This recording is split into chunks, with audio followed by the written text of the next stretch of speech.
Hi friends, ఈరోజు మా వంటలు చూడండి. ఇగో చిక్కుడుకాయ వేపుడు, చింత చిగురు పప్పు, అన్నము, మజ్జిగ, పెరుగు, ఇగో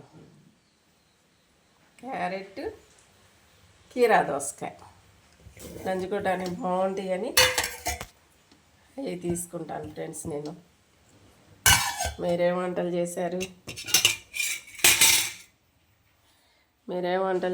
నా వీడియో లైక్ చేయండి, షేర్ చేయండి, సబ్స్క్రైబ్ చేయండి, కామెంట్ బాక్స్లో కామెంట్ పెట్టండి. ఈరోజు ఎర్లీ మార్నింగ్ ఎందుకు చేశానంటే వంట, కొంచెం తెలిసిన వాళ్ళు హాస్పిటల్లో ఉంటే వెళ్ళి రావాలి, అందుకని వంట చేసేసాను ఫ్రెండ్స్. అప్పుడే టిఫిన్ ఏమో దోశ వేసా, ఇంకా ఏం చూపిస్తాను, నేను చూపించలేదు. బాయ్ ఫ్రెండ్స్, ఉంటాను.